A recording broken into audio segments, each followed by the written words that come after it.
Hi, gang. You're listening to Burlesque Unleashed. My name is Dinah Dare. And I'm Isla Storm, and here we dive into the latest dilemmas, deliberations, and dramas in burlesque. And you said it right this I time. did say it right Uh, this time. we chat about different topics every month, although it's kind of turning into twice a month, so we probably need to look at that. But we always share our views. As always, these are our views, so it is not fact, it is just opinion. Quite take it with a pinch or a very large grain of salt, whatever you like. And today's very exciting because we have a very special guest with us. Would you like to introduce yourself? No, honestly, no. I am Holly. I am the they behind 21st Century Burlesque, and I die a little inside whenever I have to talk about myself. So, so that's that. Well, thank you so much for joining us. We also have a cat, which you maybe hear in the background. A He's cow or actually being quiet. It's the other cat. oh, This is my life. mooing. No, thank you so much for joining us, Holly. It was very exciting when you were in my DMs, like, "Hi, I could come and chat to you." I was like, "Yes, please, thank you." I hadn't even asked Aya. I'm not gonna lie. I was just like, "Yes," and then messaged Aya, being like, "By the way." I mean, you knew what the We're in a answer was going bind to be. now. I can't say no. That would be rude. I don't really want her though. Yeah. No. She was like, "Oh, do we have to?" This is the No. only way to keep them quiet. Oh You're no, just I gonna hold understand. Mine are being sedated as we speak. No, I'm kidding. Oh. Definitely. I turn the radiators. We're still in winter mode, so I can turn the radiators on, and they just climb on one each, and that's it. Yeah. So, My cats do that as well. yeah. These They two, love a these two are radiator. completely chill unless I'm on a call of any description. Then it's like, oh my goodness. They know your attention's not with them. They just know. Yeah. I swear. That mine will So, headbutt the phone out of my hand, like climb on the keyboard. How dare you? Yeah, they have Mm, a yeah. love-hate relationship with technology. Yeah, we'll just do yes, this. It's fine. 100%. I love that. So Holly, we have so much we want to ask you. It's so ridiculous. So much. Um, but the original idea behind this kind of conversation was obviously our last episode we had talked about competitions, and in it we were like firing around questions between us, like, oh, I wonder if this happens, I wonder if that happens. And you were like, hi, I've done a lot, I can help, which is wonderful. Hmm. Um, so let's just kind of get into it, I suppose. So when you are judging for a competition, I suppose high level, just kind of walk us through like, do you get the criteria early and is it explained, or do you get it like on the day? Sort of how does that work? I would say, oh bless. Sorry, I would say, sorry, I'm a cat mom. I just gravitate towards cat activity. Sorry. I would say that, and like to be candid, like this spans about 20 or so years of judging things. So obviously things like chop and change and stuff, but Yep. I would say on the whole it can be a bit of a like the Wild West situation. It can vary vastly, and obviously like, and again I will say starting out there are some things, it sounds so like wanky, like I'm sorry that's classified, I can't talk about it, but Yep. you are sometimes told you can't say that you did certain things, so Yep. sometimes I'll seem vague, but it's just I'm just trying to comply. But That's fair. so for example, if we say like quote unquote at the kind of the top of the competitive hierarchy, when I judged the Burlesque Hall of Fame tournament, there was like a pre-meeting. We'd go to someone's like hotel room there. I think it was probably Joe's room at the time, because Joe Weldon for a long time like was the judge wrangler. um, and we'd all gather. So if any of us didn't already know each other or whatever, then it would be a chance to have a quick chat. Hi, hello. Sometimes you didn't. They'd usually have like one legend on the panel for sure. Maybe at least one previous Miss Exotic World, as it was at the time. And then various other, kind of people in the mix. So you wouldn't necessarily know everyone. So you'd have a chance to sort of socialize. And then they would say, okay, so here is the criteria. You're going to have it on this piece of paper in front of you. There's a breakdown here, but let's go through it. By this, we mean, or by that, you may wish to consider this. So that was actually quite thorough. And, Mhm. I did appreciate it at the time. It was back in like 2011. It did feel like quite a pressured ask. You do. Mm. So that works. But there have been other times where and again, this isn't like a diss on anyone. It's just that I think Mhm. some things are more casual than others. Mhm. Yeah. Where I'll turn up and be like, yeah, okay, so we're gonna have this many people, and on this sheet, like, we've got basic things like, you might want to think about like their costume, or like their dance skills, or like, their theme or whatever, or their charisma. And if you can just mark each of those things out of like 10, and then, but it's all on the sheet. Just look at the sheet and you're like, Yeah. and then other times in the past, it'll just, you'll show up. It's like, yeah, so we've got some girls. They're like mostly new and stuff. Oh, and by the way, I forgot to say, at the end, you're going to have to give live feedback. So you never kind of know. I think I've learned over time. Like nowadays, I think generally people are better at giving you a heads up, but I've also Mm. got more like assertive about saying, okay, can you give me a bit of a lowdown in advance? Where Yeah. previously, I was 20 years old when I started out. I'm 40 now. You just learn to be a bit more assertive about things. But yeah, it's a wild west. You can literally turn up and it can be very stringent, very rigorous, and thorough and detailed. Or they just kind of either think you can just crack on with it, or they're just, quite casual about it. Oh, it gives me the fear. Yeah. It's so intense. Yeah. Yeah, my soul's a bit like, Yeah. Yeah. I used to be like doing it, but it's definitely, when you do it enough, it's something I just try and kind of go with the flow, and just be Yeah. ready for anything pretty much. Yeah. It's interesting you brought up like the prejudging meeting, because yeah, I think that's great. Yeah, Because that one of was the, one the only time. yeah, because what one of the I've judged a single competition, but it was quite nice to be able to sort of, we had a bit of time that we could chat together kind of before and in between, even if there wasn't an official meeting. It wasn't just sort of on you go. Um, because yeah, do you kind of have your own, if you're judging, do you have kind of your own criteria set in your head, or are you more likely to check in with the other judges and kind of establish how you're going to approach things? I'm sorry about him. Yeah, I think, again, like, I know that every time I answer a question, I say it varies, yeah. but it does vary. Hmm. Yeah. It sometimes, it depends. Like, for example, later this year, I'm going to be judging something that I've judged before, and we'll have recently had the conversation. Oh my God, are you coming back? Oh my God, you're going to judge again as well. That's so cool. Like, you already have a bit of a like pre-experience with like the same competition or the same person, and Hmm. that kind of thing. Other times, how do I put this? Sometimes, judges themselves have different levels of experience, different perspectives, different Hmm. agendas. Like, I've Hmm. definitely been on some panels where some people are kind of there to scout for talent. They might even be giving like their own award, or something else. So they've kind of got this kind of thing in mind. They're there to scout.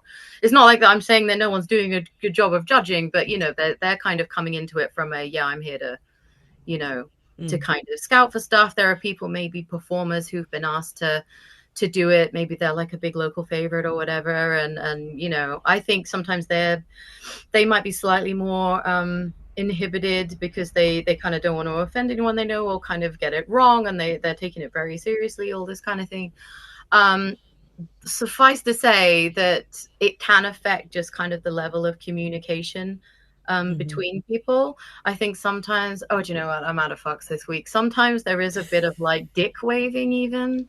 Yeah. Like, you Hmm. will sometimes have someone, and again, don't read into it. No one at me, because I'm not, this isn't like some specific, like, but like, it's been 20 years. There's been a few dicks waving around.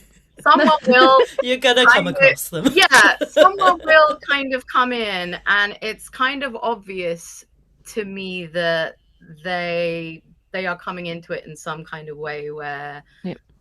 for whatever reason, within them, they feel a need to exert some kind of authority over Mm. proceedings, or they want Yeah. to be very vocal about their opinions and how they do things. And you know again, Yeah. that's something I just kind of take in stride. But anyway, my point is that sometimes, there are all these kind of other kind of little things going on where people are either don't really care about collaborating with you or getting on the same page. Other people want to absolutely kind of set the stroke and what's on the page. Some people are just kind of like, oh shit, oh shit, oh shit, what do you do? How do I do it? Okay. And then sometimes you just have a seat buddy. Like if I know someone I'm doing it with, we tend to sit next to each other. It's the, you're so busy, like concentrating on this whole thing that you might have, it's the person immediate to you you're generally talking to. Like there's always a time sometimes with a competition where at the end, and you're always under pressure, there's never enough time, where you might be like, fuck, what are we gonna fucking do? Have you got the same conflict that I have? Like, and you'll have a kind of quick conference, in between, like, but yeah, this is a messy answer, but that's kind of my point. Like, judging is messy. Judging is messy. And it then also depends, as you say, on the person, running the competition, running the festival. You might sometimes have someone who, if there isn't a pre-meeting, just kind of comes up to the table like, okay, guys, here's how it's gonna go. Yeah, like this is, and they kind of want to have more vigilance over what's happening. And then other times it's almost the complete opposite. So you do just kind of have to show up. I try to find out in advance who's going to be on the same panel. It doesn't always happen. And just try and assess the given dynamic that I've walked into. But yeah, you can either just feel like you're completely alone in the situation. You never have any idea what anyone else is doing. But that's why I think your own benchmark becomes really important. So at the end of the day, whether I'm doing selection, which is an isolated process, or I'm sat there with 4 or 5 other people, you just have to kind of stick to your own system in the end. There's like 2 different questions I can ask off the back of your answer there. I'm going to go with kind of the first one that came to my head when you were talking, which is about like personal or professional bias influencing judging. Have you had to fight that urge back yourself? And have you also seen maybe that coming through in other people, either in more of a positive way because you know that person and you like them, or in another way where you can clearly see that maybe a judge that's judging with you really, like, on a personal level doesn't like that particular person? Like, is that something you've experienced, and how do you, like, personally navigate that? Yeah, and again, it depends. Some of it depends on, again, the due diligence that the people running the given competition have done. Like with some of them, I'm trying to cover off your different little things here. Like, in some cases, you will immediately be asked, okay, look, this is who's competing. If you have any particular personal or professional, like, adjacent connection with this person where either you feel it wouldn't be ethical to judge them or you would feel conflicted judging them, please declare it. And then they'll, like, work around that. Doesn't always happen. But I will say that, in the course of selecting and live judging, I've judged people I know and love very much. I've had to at times, well, effectively via my scoring, knowing that I'm probably ruling out or deselecting a really good friend or an old peer that I've known a really long time. It comes with the territory. Yes, there definitely are differences of opinion, and some people, as I say, almost want to make them very much known, which I always find interesting. But again, I have to kind of just say to myself, well, look, at what any other judge is doing here really isn't my business. There are times when, how do I put this? There is the odd occasion where, if there is some conflict or conference or whatever, where sometimes I almost feel a bit bound to, like, intervene. Like if there is, I think, someone pulling things in a certain kind of way and maybe some judges are getting a bit drowned out by that, I will, it's weird, isn't it? It's not like I don't think I've ever gone into this whole career for me has been kind of accidental. It's not like I ever go into it thinking, all right, well, I'm the biggest dick in the room right now, so I'm going to sort this out. But for some reason, that is sometimes what people want to happen. So there are times when, for the sake of, like, because I think it's a serious thing, I think it's something you have to take seriously. I will, if called on, kind of try to steer things around those biases in a diplomatic way. But Mhm. those tend to be things where, like I say, sometimes your sheets will just get taken away. They'll add up all your scores, and you never hear the end of it. Other times it'll be like, yeah, can you guys just go out and decide what you want to do? That's when it gets a bit more, um, Messy. yeah, messy. Okay, but yes, back to your question, and I've kind of meandered slightly. Oh, biases, yes. Sometimes the criteria will help you. Hmm. Sometimes, if a festival competition have particular criteria in mind, it can render like personal preference in terms of styles of performance or whatever else kind of irrelevant. Yeah. Because if they've done it thoughtfully, then it should be universal things you can kind of apply across the board. Other times, obviously, certain lineups are going to be curated in a certain way. Some festivals are just out and out more classic festivals, Yeah. or gown and glove live band festivals. Some of them are within, say, like, I don't know, for example, like a more nerdlesque festival. Some of them Hmm. are just like, we're just taking fucking whatever. Sorry, I say fuck a lot. I'm sorry. And I I mean, you're You're talking to totally fine. someone that, sorry. yeah, Um, Kai's Scottish. She grew up in sorry. Scotland. You're fine. Okay. Cool. Um, but yes, often at the end of the day, what it comes down to is, and like there's this skill active listening, like anyone, if you've done any Yeah. kind of like coaching training or therapy training, they talk about this active listening thing Hmm. where it's like a skill. You're not just kind of almost, you're taught not to just wait to say say what you want to say, or it literally is almost like your ears have to go into some isolation. You have to. I think it's the same with this. There is such a thing as active watching. Yeah. Um, Yeah. and I think when you do it enough, and I just have had to do it enough and have consumed enough burlesque over a 2-decade period, where it just kind of comes down to the system that you have. I don't have time to think, oh, is this my kind of thing? Like, would I be watching this? Or like, oh, like, I don't like, people dressing up as minions is not really my bag. Or, oh, I hate fuchsia. Like, I'm being silly. You Yeah. don't really have time to think about Mhm. all of this because you're in Yeah. this situation where you have very, very little time to make immediate kind of snap judgments, mark 10 out of 10 on like maybe 5, 6, 7 different categories before the next person. Mm. So a system becomes really important. So if they've set it up right and the categories are there and there's some context around the festival, I will say if we get onto jury selection, it gets a bit more straightforward because they will sometimes ask for your additional input. Like they have different themed nights. So Yep. Yeah. they might then want you to say, like, where would you place this? Or like, Yeah. or you can add commentary. Like, I'll sometimes say, I know this isn't kind of like the typical thing and it's a bit unusual in the selection I've been given, but maybe, it might be good for this, or maybe throw it into the competition night and see what happens. Like, Yeah. um, again, that slightly convoluted answer. We love convoluted We answers. Go love down all of the convoluted. tangents. It's great. I think the other thing you alluded to there and in your previous answer was around having kind of your own sort of way of judging. And Aya, you talked a bit about this in our competition thing where you start from like a 5, was that right? Yeah, like say if it's out of 10, I'm kind of like everyone defaults to 5 and then you go up or down from there. Um yeah, that's kind of how I try and in that one Yeah. time that I judged. Yeah, no, That's it's what a I did. really reasonable system. It's a really reasonable system. I have found, hang on, I feel like this is going to be an answer. Hold on. Hydrating because we're ready Hydrating, to Yeah. go. right. Because this is the one people ask me a lot. Okay. I think that over time, when you're judging, while that system can totally work, what it can sometimes mean is that you end up spending quite a lot of the competition reworking these Mhm. numbers.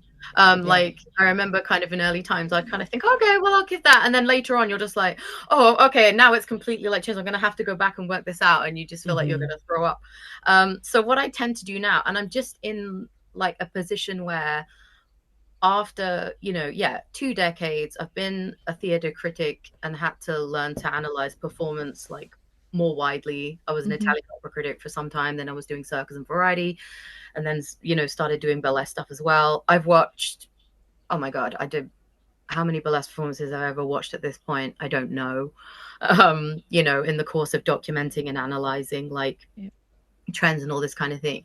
So you do get to a point where I have like a global sense of what A5 is, Mm. or a global sense of what A7 is, based on this whole, like, it's almost like being your own chat GPT or something. Like, sorry, toxic, bad thing to raise at the moment, but it's like you have this kind of just database you can kind of Yeah. pull from, like you just kind Mhm. of come up with it.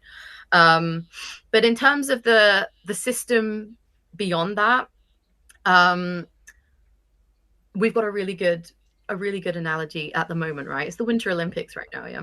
Yeah. Yeah. I'm obsessed with ice skating. I've watched figure skating since I was a kid. It's the same in the summer. I always just like the gymnastics, with the nice outfits and the. Yeah. Yeah.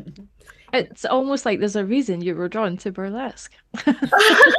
Yeah, I mean, and then we got into sort of competitive performing arts and stuff. So yeah, you definitely get into the whole mindset early, I guess, without even realizing you have. Yeah. But I think competition in itself in burlesque becomes like our version of a competitive artistic sport. And I Hmm. will say from the top, I think it's fine to love competing. You can tell when someone is competing because they just really love Yeah. competing, not like trying to face off all their peers, but just because they like performing within that context. Hmm. They like the feeling and the elevation they feel from doing that, all that kind of thing. um and there's a reason we all like watching it. It's very exciting. But if we take a figure skating analogy for a second, um, the judging, maybe this, people who watch it, you'll know this already, but judging tends to be divided into two parts, right? There's the technical score. Mhm. They generally have a set number of things they're going to do. It's a bit more prescriptive. In skating, it's like you Yeah. have to do a certain like combination jump at some point. You Yeah. have to do, you have to kind of bid for certain difficulties and you're marked accordingly, right? But let's just take the simple, like, there's the technical and the like artistic kind of elements of it. And I think that does give you like room to reward people, because I think if you're not as a judge going in like wanting to reward as much as possible, then it's more difficult for everyone involved. So I think the key thing, I think, with the technical, especially at the moment, there's a lot of talk about what does technical mean. Are we talking about, and I'll probably get into it a bit further along if we get into more like the selection process part of it. But there's this idea that technical has to mean a lot of like tricks or a lot of maneuvers or a lot of like specialties or whatever, when actually, it can be a lot more subtle than that, just in terms of like command and communication within someone's Mm. body, like the tension within the body, the way they've curated like, a certain theme and all these things. So I establish kind of a baseline. Like, you start with technical, I would say. It's really Hmm. obvious within about the first even 10, 20 seconds what a kind of technical baseline is. Mm. And then I think beyond that, once my brain's got that settled, okay, yeah, that's kind of my technical baseline, just based on an amalgamation of 20 years of experience. That person's at like a technical ability scale of about, say, 6 right now. But then, like, as the act evolves and I see kind of how they resolve it, like the choreography of events and everything else, maybe they introduce a specialty or whatever, then you can kind of add on like, more artistic merit. And I think this is Mhm. where sometimes I have to describe competition as like, it can be a bit of a rock paper scissors thing. When some people are like, oh well, how did so and so like end up winning, or how did so and so not end up winning when they packed it with all this stuff, or like, you know I call it like this rock paper scissors thing. I feel like there are kind of 3 key types. Again, stop me at any time if this isn't interesting anymore, but No, this is interesting. We're This is like, so interesting. We're just like, yeah. I think there are like three key archetypal competitors, right? Uh-huh. So you can get your grandstanders, right? mhm. Your grandstanders will come out, and sometimes it's like they kind of feel like they've already got this. Like Mhm.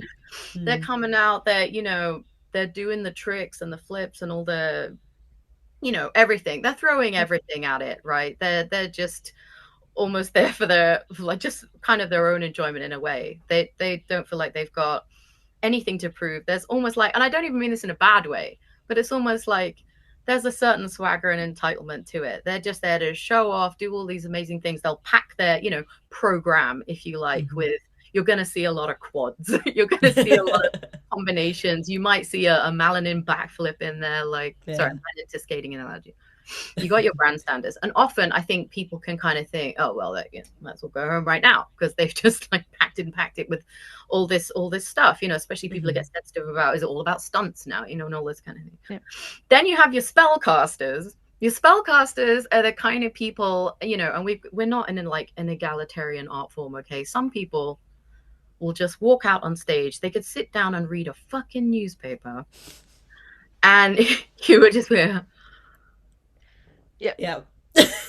It's like it's a witchcraft. They just draw from some sacred stone beneath them, I swear. They just draw up this like energy from the earth, and you are at mass. Like you're in their hand. It doesn't even really matter precisely what I mean, let's be real. They're usually doing something masterfully well.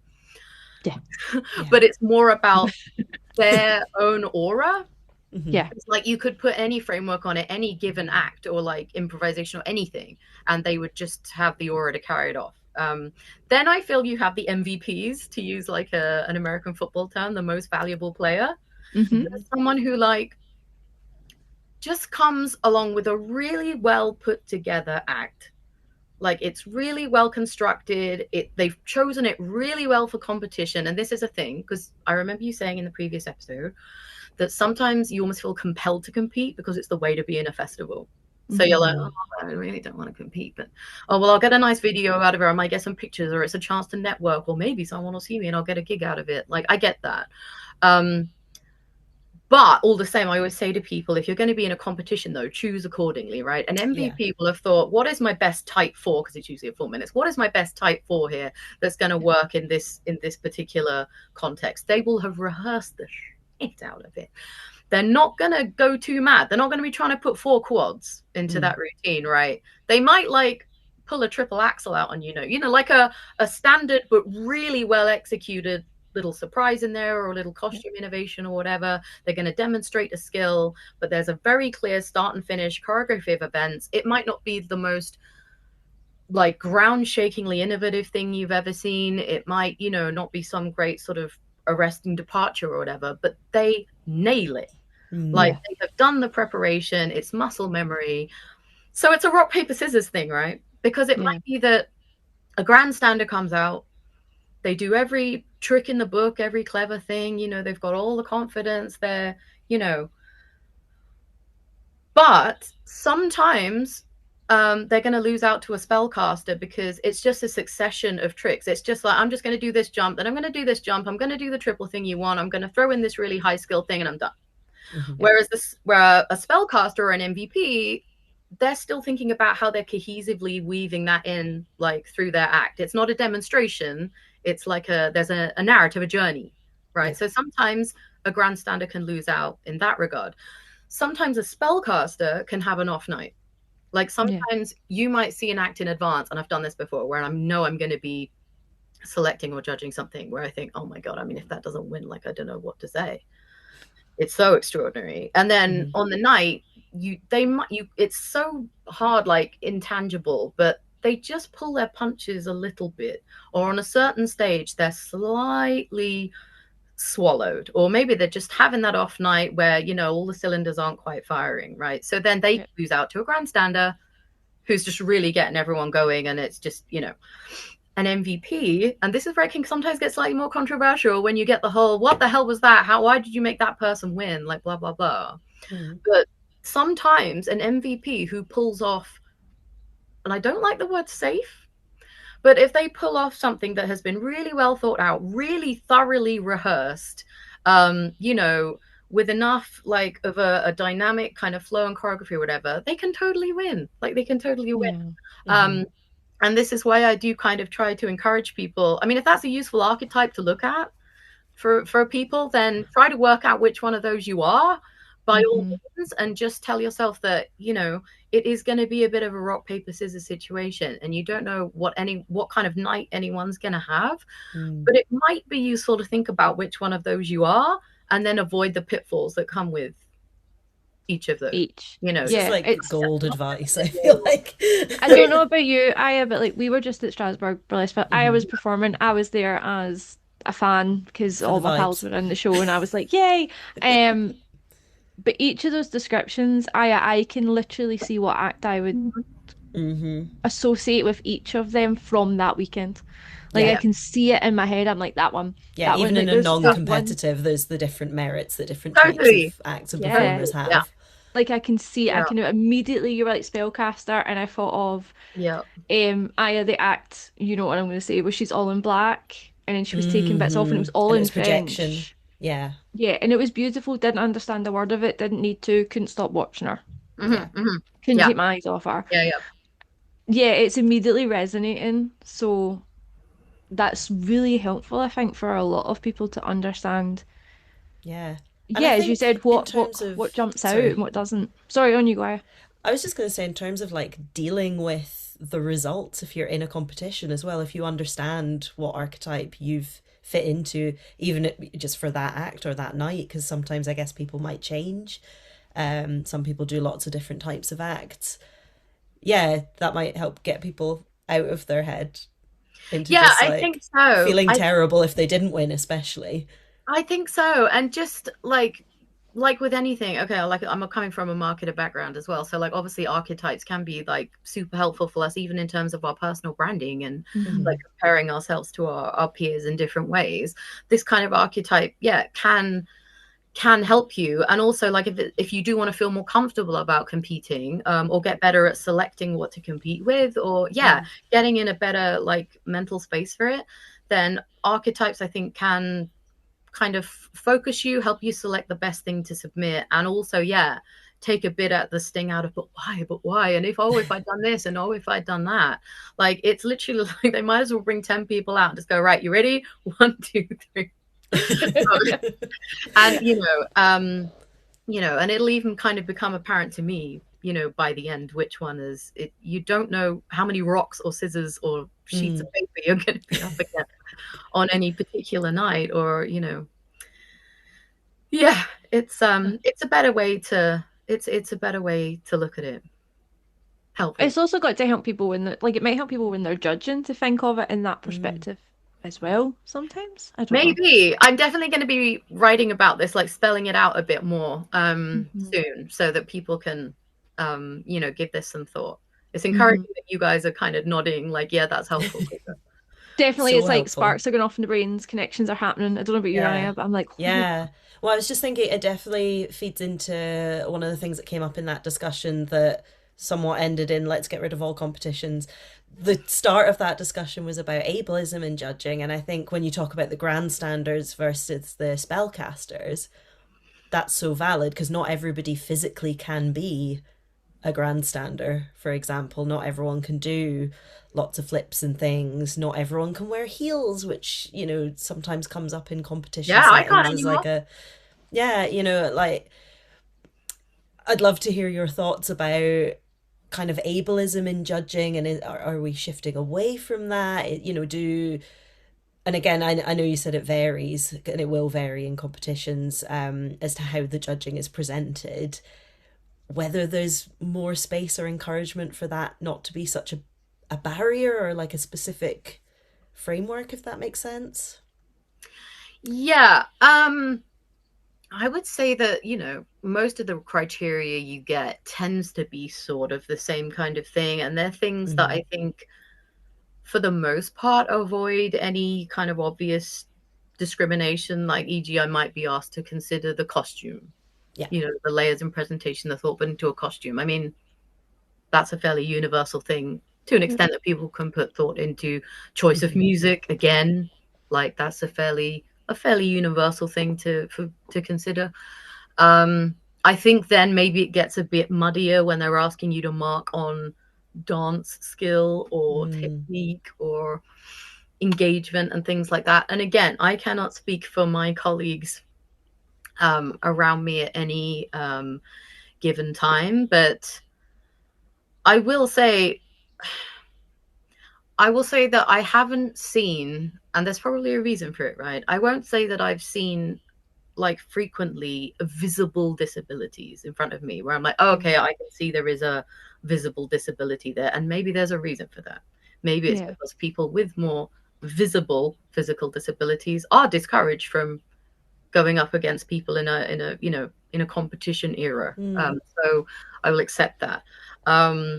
However, sometimes, and I say this as someone with like multiple invisible disabilities, both cognitive and physical, just they're not immediately apparent. Sometimes you will just, your radar will go off a little bit. Maybe even just on a neurodivergent or cognitive level, or even from my point of view in a sort of more like neurological level or fatigue level or pain level, where you can just kind of like your radar might go off a little. That person looks a little bit inhibited today. Yeah. But okay,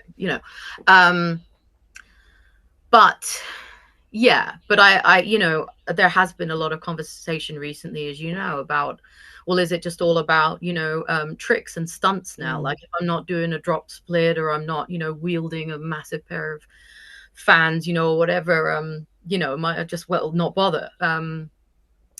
And all I would say is, and again, I can only speak for myself as a judge. I go back to what I said before.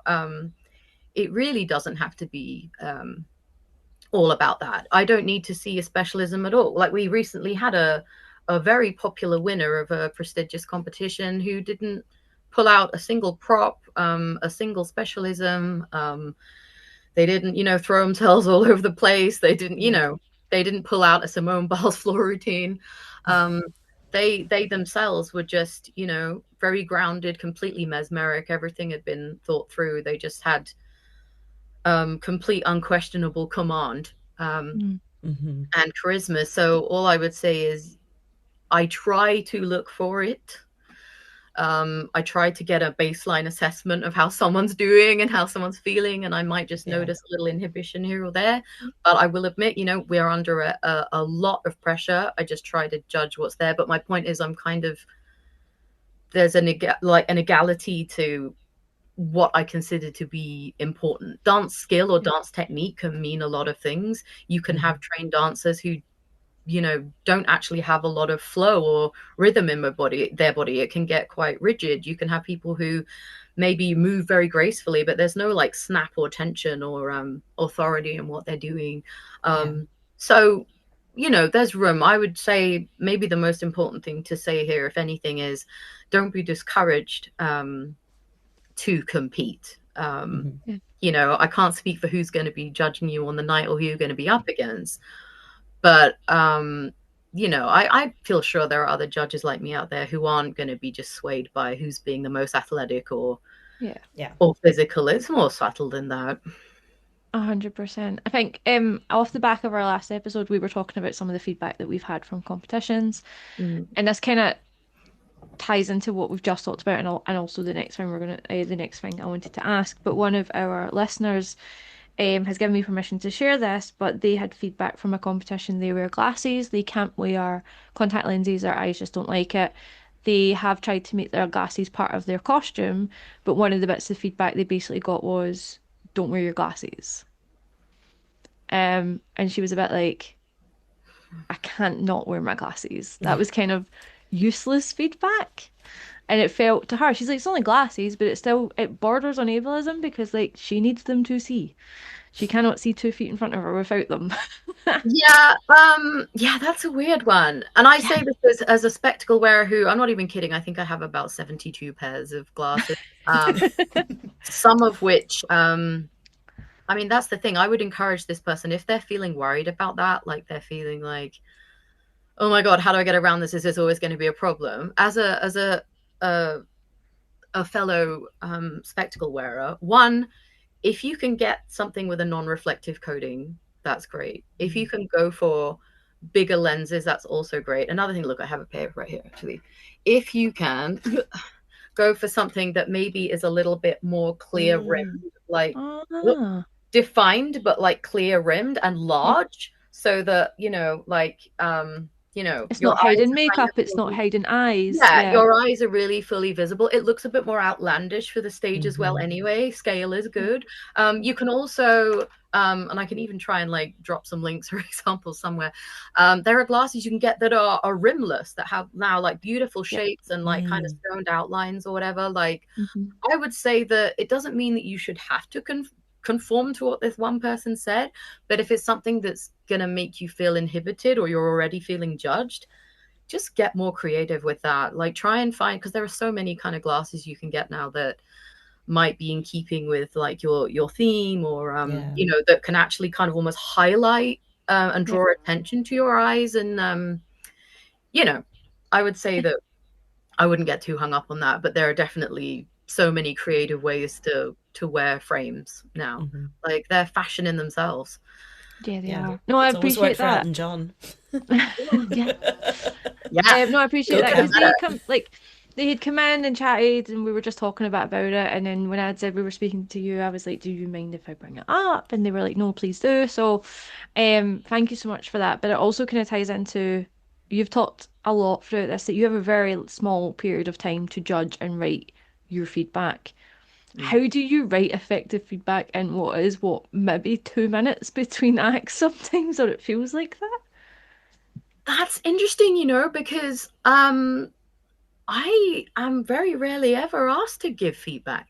I Oh. can't say that. I don't know if this is, maybe I'm just guessing. Maybe it's becoming more of a UK tradition, Mm. but I am very rarely ever asked to write down feedback. It's almost often stressed, like at BHOF, for example, it was very much stressed that these are just for your personal reference. Okay, don't worry, no one's gonna be shown these or see these. If you just need to, because I mean, you're judging like a 5 hour marathon there, right? They're literally like, if Yeah, you just that's need a to lot. remind yourself, oh, that was the so and so in the red Yep. gown, or that, then it's considered private notes. Most of the time I'm using my notes as just private notes. There was obviously the times when maybe I'm asked to give some live feedback, which is horrible.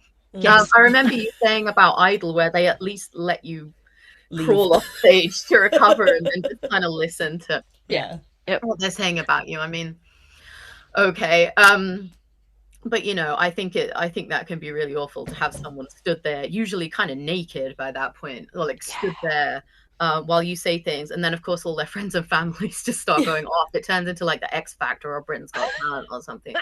I had Um, lost a pasty the one time that I had to have live feedback, so I was just I had a boa. I'm just there like, yeah, I it's think that, yeah. lovely.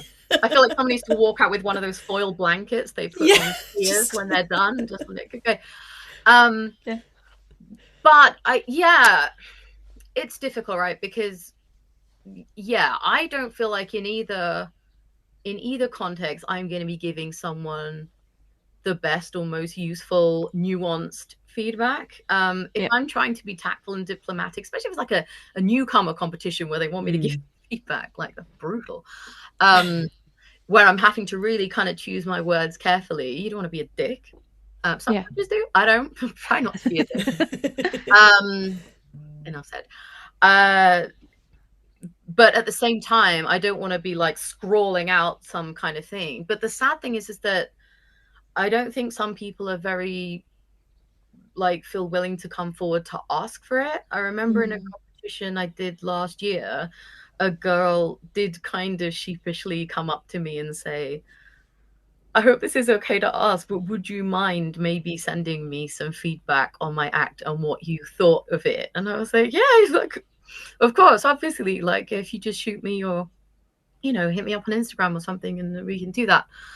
But I think a lot of people are reticent to do that. Mm. So Mhm. yeah, I know that's not a very useful answer for you, but I can't say it's something I'm often asked to do. yeah. Um, That's interesting though, because it's definitely something. So I did Heart of Ireland in Belfast 2024. I can't remember what year it is anymore.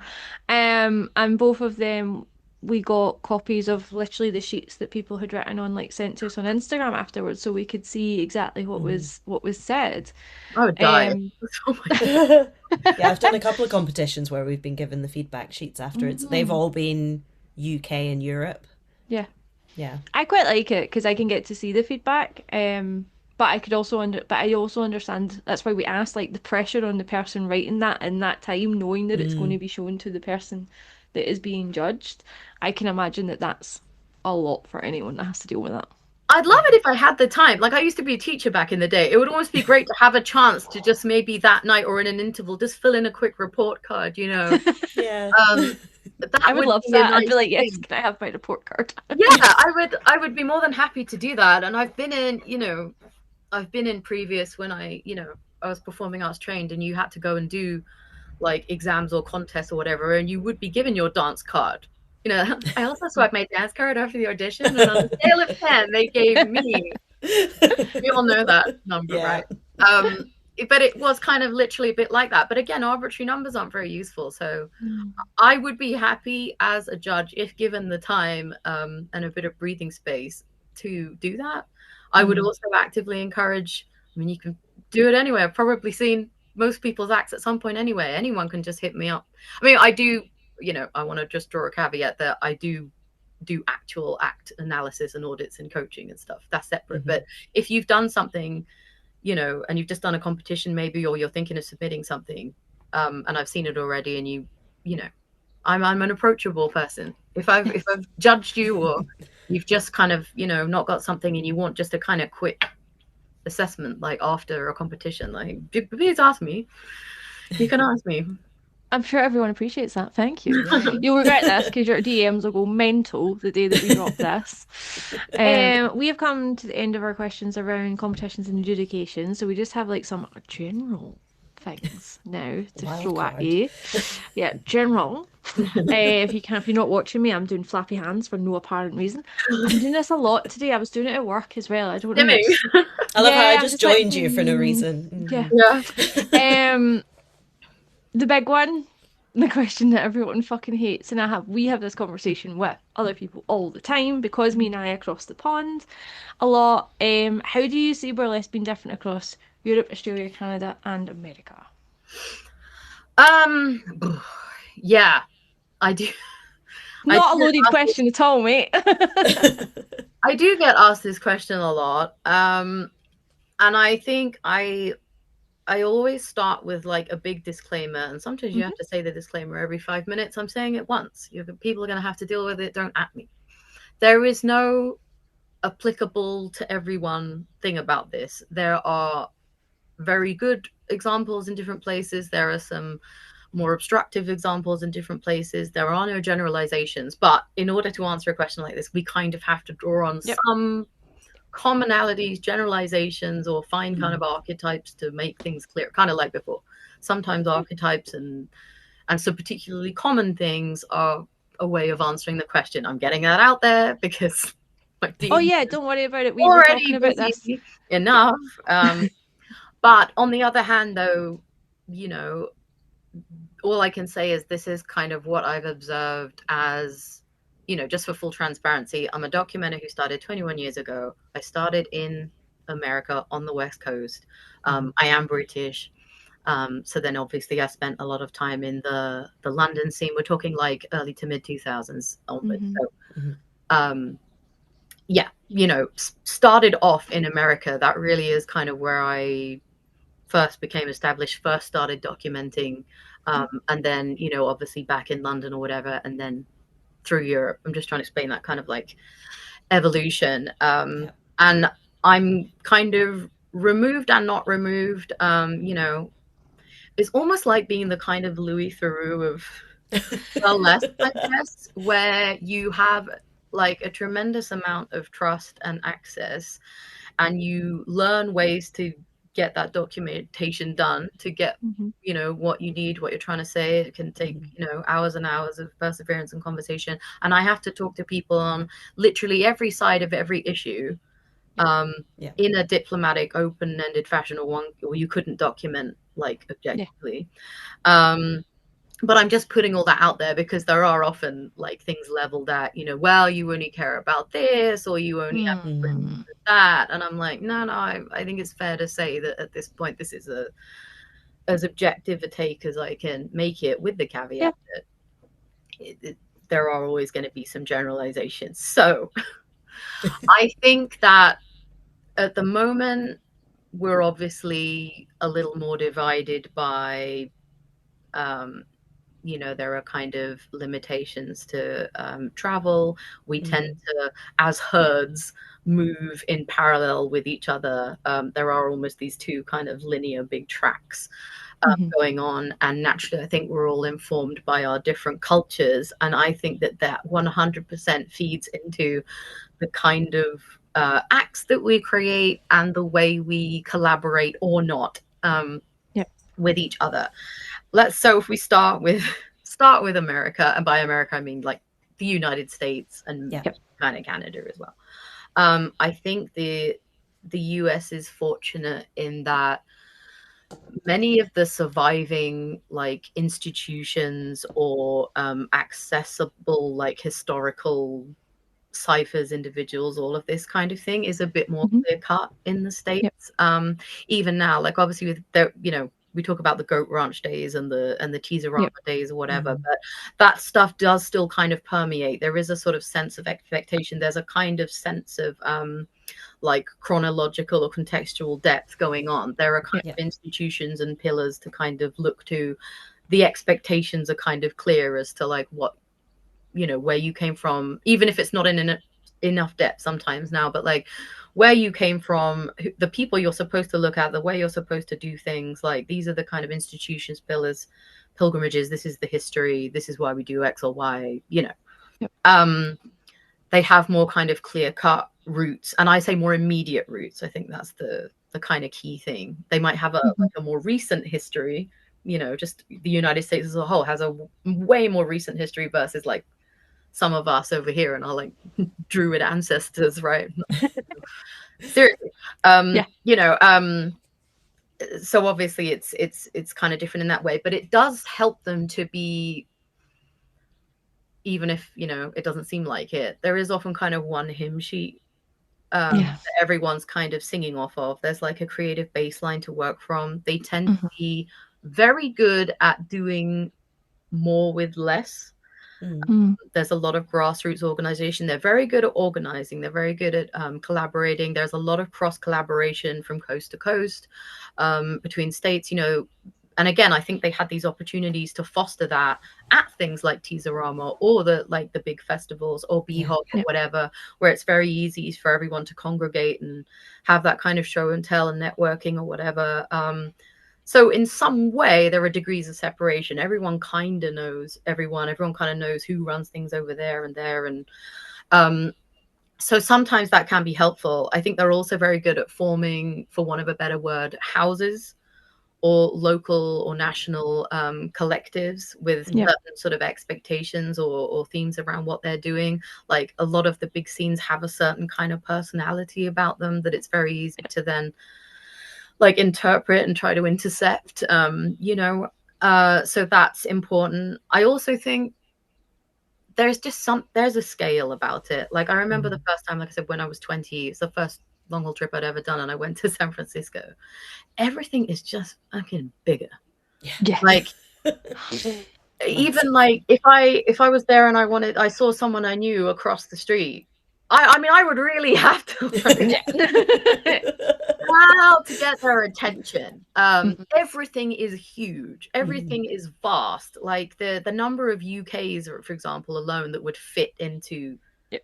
the United States is insane. And I think it's inevitable that people born in that environment at that scale are going to also think on a certain scale Yeah. Mhm.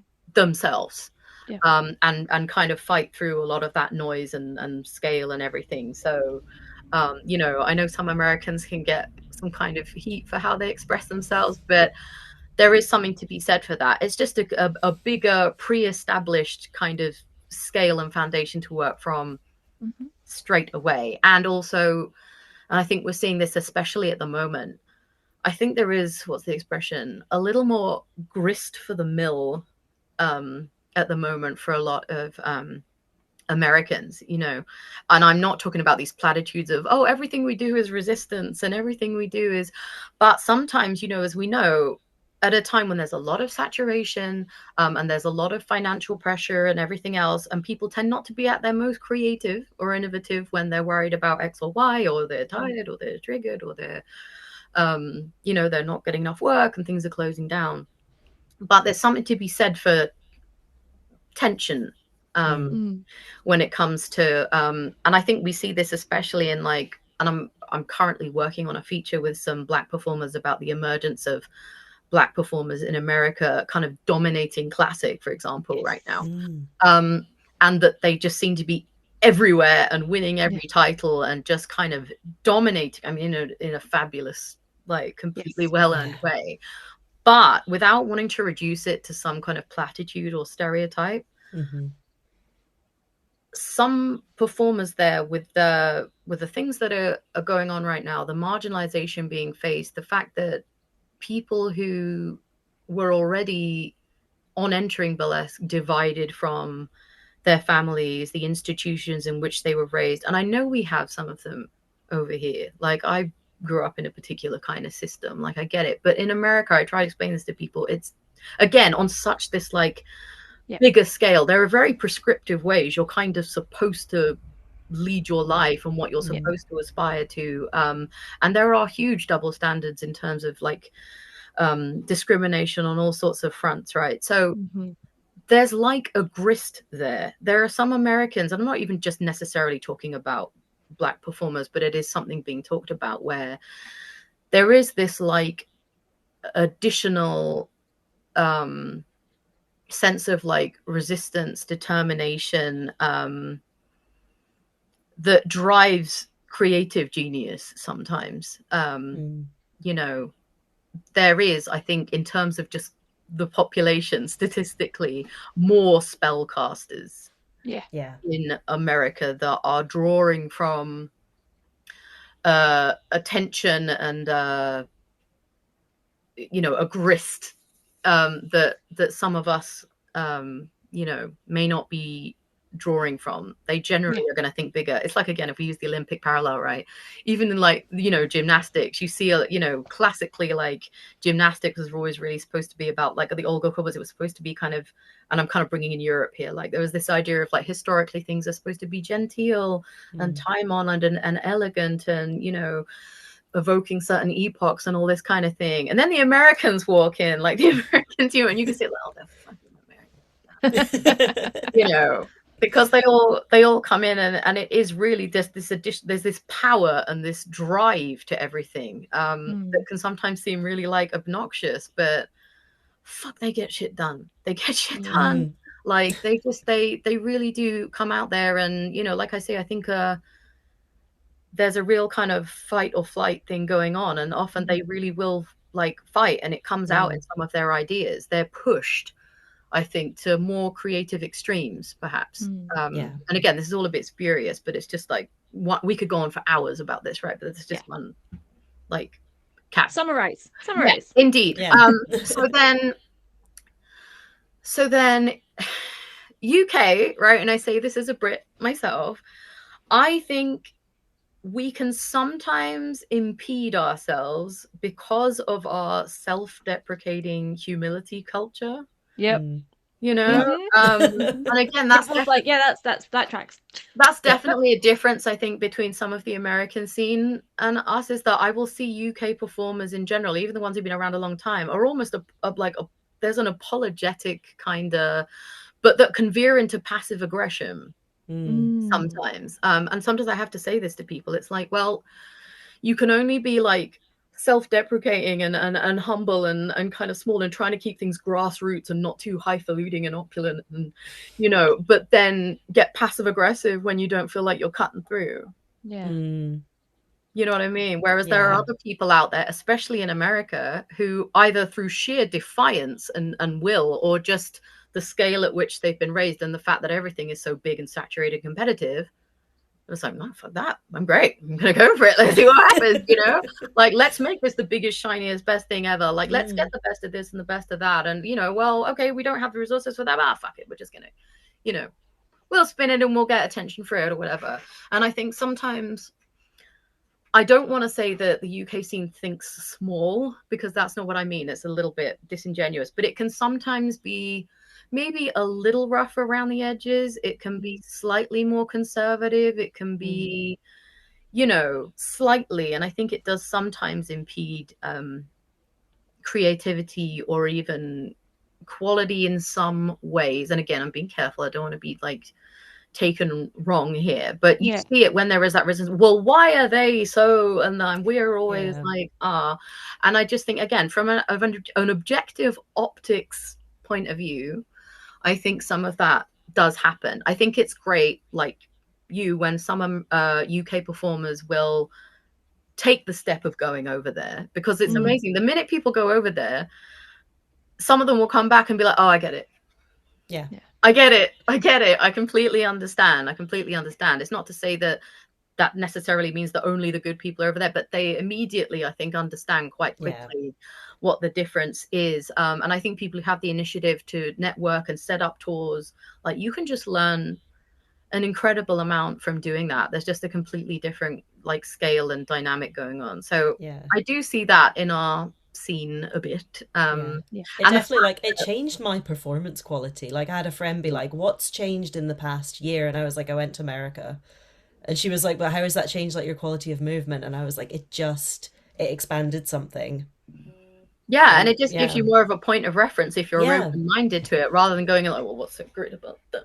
If you're actually like, no, what is so great? Like, what is so great? Why are they, dominating? Why are they so big into these traditions and these things that they bang on about? Like, okay, so inspiring. And I was just like, yeah.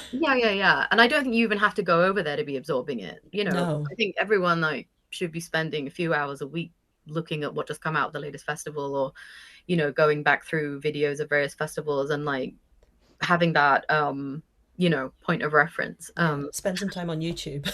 Absolutely. And I think also the fact that we're such a small island, comparatively speaking, and yet we don't really all like kind of merge or connect to get together. I know some people do come down to London, say, for more gigs or opportunities or things like that.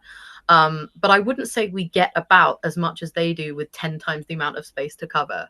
It does all get a little bit cliquey.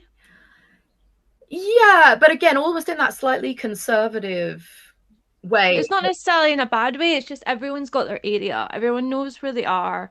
They know their people. And it's not even necessarily we don't want to move out of it, because I've definitely tried to get gigs around the country. It can be hard to get into those spaces because they have their people. Yeah, I'm not trying to say that doesn't happen in America, but there is a lot more of that, like, hey, y'all, where are you from? Like, let's talk about this. What are you doing? Oh my God, I know you. I saw your act. Like, whereas I think some of us are, again, it's just a cultural thing. I think we are all slightly more conservative and passive aggressive and slightly, anyway, that makes a, there's a lot of great stuff. No, we live here. It's fine. We get it. We get it. Historically, we have extremely important roots here as well, And then mainland Europe, and I just cross myself now because I know that, there are some, and again, there are some wonderful things going on in mainland Europe. It's not like I don't know, and it's not like I'm not there. There are some wonderful things. People have kept things going for years and years and years and years, sustained like these safe spaces and these incredibly creative events. And that has to be said. There's an incredibly high standard of things like going on. There are some real leaders that have emerged that absolutely deserve aspiration. That said, I sometimes come up against some like obstructive attitudes that I think, when Europe maybe says we don't feel like we get as much airtime, we don't feel like we get as much kind of respect or reference or whatever, that can work against them. Like, and I'm just talking, if I pick out just conversations I maybe have with people that circle around the same themes, they'll say things like, well, we're the ones who, I'm being broad strokes, remember, I'm just paraphrasing, but like, I'm being flippant. We're the ones who, have this great historic, history of like this performance. It didn't start with, all the striptease and stuff. Like, we've been doing this for hundreds and hundreds of years, or we've been doing this since Shakespeare. We've had all these epochs of stuff. We're the ones who, came up with this, satirical art form, and like, we have all these big institutions, where all these things originated, and like, we have the history on our side. We have the prestige or whatever, and we do things in this elegant and refined like way, and so why did these people get, the last say on everything kind of vibe. Yeah. And I think that's kind of the thing, though. I think that sometimes if you rely too much on that or use that as armor, you can end up being a bit too rigid. There are sometimes I'll see things where I think, yeah, that's, looking at the times we're in, I'll see things where I think, well, yeah, that's very it's very pretty. It's very elegant. I can see the like historical references there in the costume. I can see what you're doing there. I have that historical knowledge to understand like the traditions that you're honoring here, and it's beautiful. But I think we are in a time when things are more gristy. What can I say? I think we're all, I think, at times just trying to feel a little bit more alive, or feel like there's a reason to even keep bothering. Yeah. And there is something to be said for, the spellcasters who have emerged, who are kind of going beyond that, and very much kind of performing and creating and adapting in the now. I think there is sometimes a risk that things can start to look a little bit dated, a little bit archaic, tradition for its own sake. Yeah. I also sometimes hear, and I don't really care for it, I will sometimes hear performers say, oh, but we do things classily. Yeah, we do striptease, but we do it classy. We are elegant. We don't, and the thing is, I don't think some people even realize it, but to me, I'm like, because then I'll say, Lord, like, give me an example. And I'm not trying to start shit here, but I don't think people always hear themselves. I think, oh, well, that so-and-so. I was like, yeah, I see where we're going here. Why is it always a black performer? Or like, why is it really always a black performer, or a performer of size, or a performer with clear, like, muscular strength, who are doing things forcefully, who aren't always making things pretty or feminine or like in that prescriptive way? Why is it that always where you go immediately? There are, and this brings me on to my other point, I think this is really unfortunate how often I still come across this, and again, not everyone, calm down, is that there are 100% still racial biases going on, sizist biases going on, misogynist, patriarchal biases going on, that some people have no intention of addressing or confronting or changing, and they'll fall back on the, well, look, this is our demographic over here. What do you want us to do? This is what we all look like. This is who we all are. Well, this is just a culture thing that we're all this size or this color or whatever else. Or like, well, we like tradition, or well, I like things to be classy and elegant. Why is that a problem? And I just kind of think, yeah, but we're kind of circling around what the actual like prejudice or resistance is here. Not to mention that, and it's amazing sometimes how unguarded people will be in conversation with me, almost like they're just expecting me to nod and agree, like, oh yeah, absolutely. Like I kind of went off slightly in the way I do now and then about this the other day. I think it's absolutely astounding to me that anyone who is part of burlesque as an art form, and all the values we supposedly uphold and stand for, all the reasons many of us came into it in the first place, are using right-wing fascist bullshit fucking shut down words like woke. Woke. When anyone is asking for fairly basic standard humane considerations in terms of casting diversity, inclusion, safe spaces, anything like that. Like, I really do just kind of, the fuck you say? Just like, but it's absolutely astonishing to me. But I think we need to acknowledge and just be honest about the fact that there are these cultural divides. Like, it mortifies me when, sorry, I'm going off on one slightly here, it won't take long, but it's really difficult when people will say, we want more coverage from you, we would like more exposure from you, we'd like you to be covering X, Y, and what we're doing. But they're happily and openly working with predators with pages and pages of reams of corroborated, witnessed evidence against them. Yeah. And if you raise that in the process of documentation, you'll get, oh, well, you know, that's just you guys being all like, we're not politically correct about stuff. We judge someone on how we see them. They've been fine with me. Like, if you guys, you know, we've welcomed them. And it's just kind of like, there's just every kind of thing under the sun comes out, almost just to spite, you know, the people who are asking them to address or create a little inconvenience for themselves, maybe. Mm-hmm. God forbid that something becomes a bit inconvenient, you know, and morally questionable. That's really difficult. That makes it really difficult sometimes for me to like really engage with communities, or when I, as a like objective documenter, want to say to someone without any like personal attack, so yeah, why is it that, you know, for the last 3 years worth maybe of shows I've looked at, it tends to be the same people? It seems to be very prescriptive. Is there a reason for that? You know, and then it immediately gets terribly defensive. Well, this is our demographic, we shouldn't have to do things, tick boxes.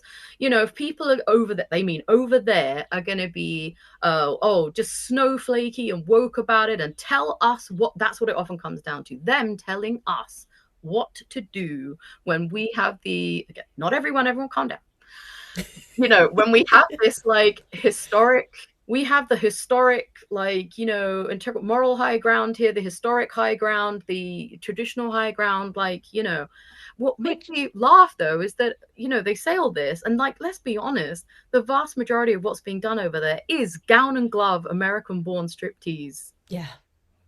Yeah, that's the thing. Like, I did a thing on my stories this morning because I was in a hole of stuff, and I was looking more at like cabaret in like the 30s, and then obviously with everything that happened in the war, a lot of those artists either died or get shipped abroad I to heard you say, America. I heard you say Yeah, that. took it to America, great. And I'm like, oh, I wonder if that's why, particularly when we do, because we saw a lot at the weekend, kind of tribute acts are more like 20s and 30s in Europe, and I think that's fine. But like to say that we've got a classier background when those cabarets were actually kind of dirty and gritty and sex, like that's what it was Yeah, about. they were To so say that lewd we're for the time. classier seems a bit like maybe Yeah, they don't know that's a great parallel. I would say that like I could draw a much clearer line between Weimar Cabaret and the New York neo-burlesque scene in the early 2000s. Right? There is much more of an immediate like parallel there. It was genuinely completely fucking rock and roll. Like a lot of the pioneers back then, you know, who world famous Bob famously said could fit in 2 cabs. That was the New York version. Like a lot of it really had roots in performance art. Before burlesque had hugely like political satirical parallels. Like I often say to people, you know, who said, oh my god, I saw Dirty Martini, you know, on this tour or that thing the other day, you know, she does it to me. I was like, yeah, go and look at her American Patriot act though. Yeah, I've seen that. Like, so or good. go and look at, yeah, I know that, you know, well, you know, not enough people nowadays know, but like the people who do know, oh, I've seen Julie do her you know, her like balloon act or the hand act, that's so clever. And I mean, yeah, but go and look at the rope one. You know, that really is the root. And I think the core thing, yeah, I'm going off again, don't wind me up in a minute, but like I think we're just enabling it. the key differentiators, right, between neo burlesque and the kind of golden age burlesque, if you like, is that I think we're just catering to something completely different, a completely different appetite, because neo burlesque at its root did completely diverge from this. I'm a talking woman in a pretty gown and my pretty gloves, and I'm gonna walk up and down, and all these cis-het men are gonna whoop and holler at me, and I've got to be a lady, but I'm not really. You know, this kind of like male gaze kind of cute, quaint artifice, Hmm. that actually belied some really gritty, challenging lives a lot of our legends were going through at the time. But neo-burlesque at its absolute roots was really just not in any like aggressive way, but just the kind of, look, we love you, we honor you, we're so glad we discovered you, because in discovering you we found a family and an art form that includes us and makes sense for us, but yeah, we're gonna fuck shit up now. Yeah. Like, It's punk. a lot of the people who revived this scene came from strip clubs, or they Yeah. came from, doing weird, quirky performance art in basements in New York, or, kind of like steampunk Victoriana in some, British town or whatever. Like, it was always subversive. It was always like recentered in terms of gaze and audience and messaging or whatever else. So I think, yeah, if you are claiming to be part of that movement and you're demanding visibility and you're demanding coverage and you're demanding precedence or whatever else, then you know, check which scene you're in, because it's not for everyone else to kind of accommodate where you want to sit. I think coming at things from a point of defensiveness and claiming this prior schema that a lot of people weren't even around for when we were getting going, says grandma. I was a baby at the time, but I guess I'm grandma now. Like, I don't see how that's helpful. I don't see how No. that's helpful, or how you think it's even conducive to forming a relationship with a documenter. Yeah. We would love to Yeah, be it's not. wading in there with you, but it's not a great look. No. So I think it's just something for. I'm really glad to see that there is some mix that they're bringing more headliners over from different places, so that a lot of Europeans who maybe can't go travel over there can kind of not see what all the fuss is about, but some of them really do see, kind of, Yeah. get Yeah. really energized by that. Like, I love the excitement there is for performance, especially in like Italy and stuff. They get Yeah. so excited. There's a language barrier. They can't even understand they're saying, but they want to just dance with them and be with them in that space. These kind of big gun with like celebrity spellbinder auras. Like, I Yeah. think it's wonderful when people are opening the doors to that, rather than going, yeah, well, whatever, we don't need you. We don't. It's like, well, maybe you do. Yeah. Um, Again, people are going to at me. Like, we're never going to be able to cover every nuance of this. Yeah. But I think those are some broad strokes that I notice, and I think there are pluses and minuses to both. With an extremely volatile, genuinely fighting for your life climate in the United States right now. Hmm. A lot of that collaboration and almost like incestuous, amalgamous connections and family tree and like professional reliances on one another can become its own worst enemy when everyone is extremely triggered and exhausted and unregulated, and it can make it very difficult to conduct business when suddenly everything becomes on a literal survival Yeah. level. It doesn't allow for the best creativity. It doesn't allow for generosity. It doesn't allow for nuance. It doesn't Hmm. allow for, and there are people trying to get around that, like Jess and other people in LA have started to hold town halls, Yep. Yeah. I think with that's kind of great. clear set out ways of, sharing ideas and communicating and taking turns and stuff. New Orleans are also very good at, they have very honest relationships with each other. I hear this a lot. It's like, it's almost like two people have just had some complete bust up, throw out row about some disagreement, and the next one's like, oh, we're good. We're all good. Yeah, we just hashed it out, and I'm like, how healthy. Okay.